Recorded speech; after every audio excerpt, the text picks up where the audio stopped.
Hello, everyone.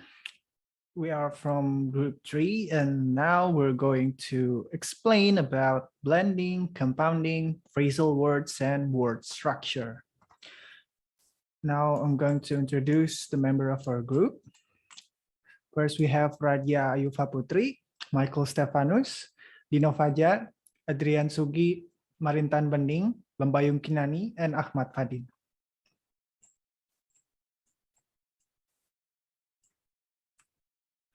First, what is a compound word? Well, compound word is a word that is formed by combining roots and the much smaller category of phrasal words, that is items that have the internal structure of phrases but function syntactically as words. Now, how to differentiate between phrases and compound word is there's no really one distinctive rule to it, but one way to do it is to see the difference in main stressing. For example, in the words greenhouse, if it's in a compound words, greenhouse, the stress is in the greenhouse, which means a structure of glass that is meant for rearrange plants. And then if it's a phrase, greenhouse, the stress is in the second word, house, greenhouse. So it means in literal forms, which is a house that is colored green. Another example is blackboard. In compound word blackboard, the stress is in the blackboard. So, and it means a thing for you to write into. But if it's a phrase, blackboard, it's in literal sense, it's a board that is colored black.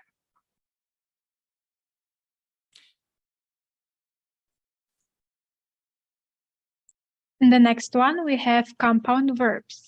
Verbs formed by compounding are much less usual than verbs derived by affixation. Nevertheless, a variety of types exist which may be distinguished according to their structure. The first structure here we can see verb-verb. The examples are stir-fry and freeze-dry. Second one is noun-verb. The examples are hand-wash, air-condition, and steam-clean. The third structure we can see adjective and verb. The examples are dry clean and whitewash. The fourth one is preposition verb, which the examples are underestimate, outrun, and overcook. However, only the PV, the preposition verb type, that is really common. You will also notice that all these compounds have a verb as the rightmost element, and also that with most of them, the activity denoted by the compound as whole is a variety of the activity denoted by the rightmost element. These compounds are called right-headed, the rightmost element being the head. The next one we have compound adjectives. On the compound verbs analogy, here are some examples of right-headed compound adjectives. First one is noun adjectives. Examples are sky high, coal black, and oil rich. Second one is adjective. The examples are gray green, squeaky clean, and red hot. Lastly, we have preposition adjective. The examples are underfull and overactive. Okay, next is compound noun. A compound noun is a noun that is made with two or more words. Compound noun's function is works as a noun. It can be both the subject or the object of a sentence. Compound nouns are formed because two nouns are often together to give some specific information about someone or something. So here are 4 elements of compound nouns. First is verb noun, and the word examples are swear word, drop hammer, playtime. Next is noun noun. The words examples are hairnet, mosquito net, butterfly net, and hair restorer. Next is adjective noun, and the word examples are blackboard, greenstone, and faint heart. And the last element is preposition noun, and the word examples are in group, outpost, and overcoat. So next is headed and headless compounds. So headed compounds, they are a type of compound in which one member functions as the head and the other as modifier. In other words, the meaning is determined by the head of the compound. For example, doghouse mean kind of house, blackboard mean kind of board, blackbird means kind of bird, and greenstone means kind of stone. And next is headless compound. Headless compound is basically the opposite. Compound words where the meaning is not specified by any of the parts. So basically compounds that lack a head. For example, still life, it's not kind of life. Saber tooth, it's not kind of tooth, but it's prehistoric tiger. Low life doesn't mean kind of life, but someone with low social status. And pickpocket doesn't mean pocket, but it means a sort of thieves.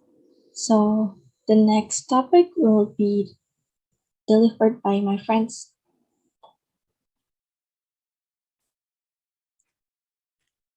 Compounds containing bound combining forms or just combining forms are a word that is made up of bound roots that is usually from another language. This kind of word usually are from the scientific field or like a technical field. For example of the word is anthropology, which is made up of anthrop. It's a word from Greek, which means human, and logy, it means study from Greek, and becomes anthropology, human study. And then there's sociology. Socio it is believed to be from Latin, which means society or companion. And then logy, which is Greek for study, and becomes sociology, study of human behavior or society. And if you can see that a lot of these words actually came from another language, this really shows on how much English are influenced by another culture, especially around Renaissance era in 15th and 16th century and part of Industrial Revolution era in the 18th century. Back again with me, I'm Michael. Now I'm going to explain my part, that is plans and acronym. So what is plans? Plans is a word that form with one or form with two words that use one of or more components from the root of the word, and it reproduces in the compound. So there is two type of blending word. Let's call it that. Blending word. The first one is straightforward. Straightforward blend using whole of each component root or base is reproduced in the compound. Like smoke, it is from the word smoke and fog. Smoke and fog. And then the word turtle, it's from chuckle and snort. It is first used by Lewis Carroll in Through the Looking Glass.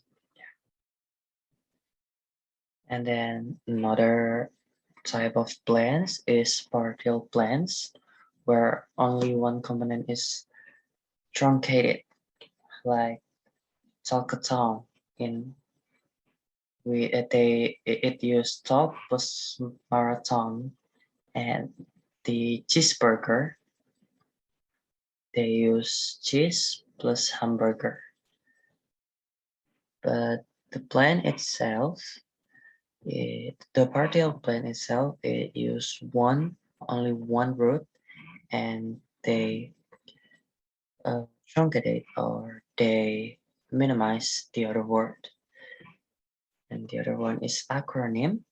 Acronym is a word formed from the initial letter or letters of each of the successive parts of the major parts are wait, are compound term. Example, for the example is NATO for North Atlantic Treaty Organization, ANZAC for Australian and New Zealand Army Corps, RAM for Random Access Memory. And for note, if the conventional way of reading a string by pronouncing the name of each letter in turn, example is USA, they are not like United States, like USA, they are not like the big part major. The USA is not like the letters of the big part major of the United States, so they call it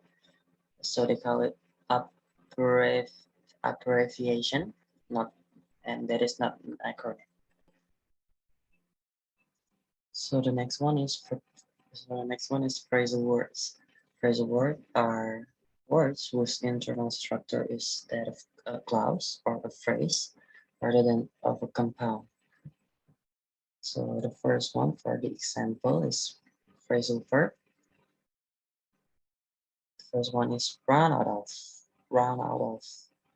So as what my friend said, if a phrase, the main stress is on the second, not the first, not the first word, on the second word is run out of, run out of. It is an example of transitive verb, transitive phrasal verb, and the second one is fall down, fall down, fall down, fall down, fall down. And it is an example of intransitive phrasal verb. Second one is phrasal noun. It is what given from the book. First one is check in the box. Check in the box. As you can hear, it is the main stress is on the box. The check is modified by a prepositional phrase in the box. And the second one is brother-in-law. Brother-in-law. But there is a difference in here. The side note is a crucial difference is that a brother-in-law from its plural by affixing s, not the whole expression, but to head of the noun. So it's brothers-in-law, brothers-in-law. But it is different when it comes to check in the box. It's not checks in the box. It's not check in the boxes. So hello, my name is Michael Stefanus S. This part's supposed to be Dino's part to explain, but now I'm gonna take it because he was sick for this week, this one. Okay, so the first one is meaning and structure. But what is the definition of meaning itself? The meaning is depends on how the structure of complex word forms guides their interpretation. And structure means two elements or more in a word which can form a word. And second one is affixes as said. An affix that starts with the left-headed as an affix that is likely to form a new word, such as teach plus r that become teacher, that is left-headed fix, and there's another one, I guess. What is it again? Oh yeah, they're commonly, the affixes commonly occur on this affixes I said is an, on, re, like an as not or re as again. So for the other one is the, I think it's full, like in fairy, such as helpful, help plus full. So there's another things that come in affixes such as right affixes, right-headed affixes, but that doesn't count as affixes as said because sometimes it has different meaning to it, such as re rearrange, repaint, re-educate are verbs just as arrange, paint, and educate. They're the same kind of word, verb to verb, but it is different when we call an as an affixes like unfeasible, enslave. Yeah. So left-headed derived word to exist is as left-headed compounds. They are also not as they are also not so numerous as may at first appear. Hello, my name is Radya Ayufa Putri, and I will explain to you about the materials of compounds within compounds and multiple affixation in words and its structures. So many derived words contain more than one affix. Examples are unhelpfulness and helplessness. Now imagine that the structure of these words is entirely flat. That is, that they each consist of merely a string of affixes plus a root. No portions of the string being grouped together as a substring or smaller constituent within the word. This complicates what needs to be said about the behavior of the suffixes full and less. However, if the nouns unhelpfulness and helplessness are flat structured, we also must allow full and less to appear internally in a string that constitutes a noun, but not just anywhere in such a string, because the imaginary nouns, for example, sadlessness and meaninglessness, though they contain less, they're not words. So unhelpfulness contains the suffix full by the fact that it contains the adjective helpful.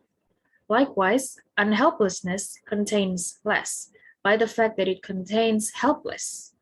Once that it is recognized, we don't need to define full and less when they appear inside complex words. So both of these words can be seen as built up from the root help from successive processes of affixation. Now let's move on to compounds within compounds. We have learned that the structure of words derived by affixation can be represented in branches, where each branch has at least 2 branches. The same applies to compounds. Any compound has just 2 immediate constituents.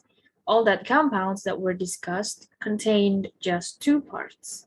This was not an accident or an arbitrary restriction.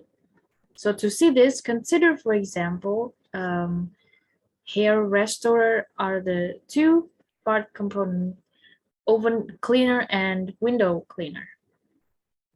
So can we then refer to the new product with the 3-part compound such as window oven cleaner? The answer is surely no. Window oven cleaner is not natural, interpreted to mean something that cleans both windows and ovens, but rather it means something that cleans window ovens. We concentrated on compounds with only 2 members, but given that a compound is a word that compounds contain words, it makes sense that in some compounds, one or both the components can itself be a compound. And with its natural interpretation shows that this is possible, at least with compound nouns. Moreover, the compound itself can be an element in a larger compound. So it is worth knowing to consider whether these more examples comply with about where stress is placed within compound nouns. So window oven, if it is a compound, should have its main stress on the left-hand element, namely window. The same applies to window oven cleaner. Its main stress should be on window oven, and specifically on its left-hand element, namely window. So then we will predict that the whole compound should have its main stress on the left-hand element too. But then can we conclude that all complex compound nouns follow the left stress pattern? So first of all, we need to make sure that we have examined all relevant varieties. It may have struck you that the examples so far are uniformly on the left-hand stressed. We have not yet looked at compounds in which is in the right-hand element stressed. So consider the following examples: holiday trip and holiday car trip. In the first example, the main stress is on holiday. In second example, it's on car. This is consistent with car trip being a compound with car as its left-hand element. The stress on the right-hand element in holiday car trip makes it resemble phrases such as greenhouse or toy factory. So another way of expressing this is to say that the right-hand component in a compound noun gets stressed if and only if it is itself a compound. Otherwise, the left-hand component gets stressed.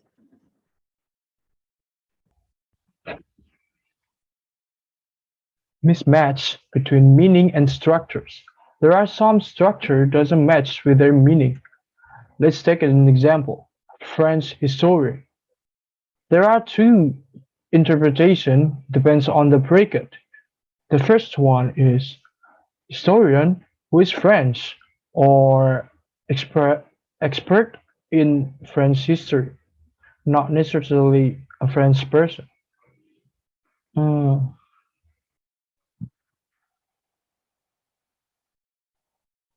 Let's take another example. Nuclear physicist. The structure seems clear. Nuclear as an adjective and physicist as a noun.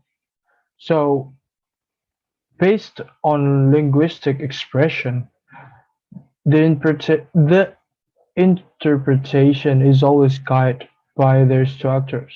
So it means the physicist who is nuclear. That is totally wrong. It, it makes no sense to describe a person as nuclear. This expression means someone who is an expert in nuclear physics. And when we put this word into bracket, it can cause a bracketing paradox. It means you put a phrase on bracket. And based on lexical item and words chapter, it seemed that there was no firm link between lexical listing and grammatical structures. Now it appears that the view must be qualified. An idiom or a cliché can appear in some contexts where unlisted phrases cannot.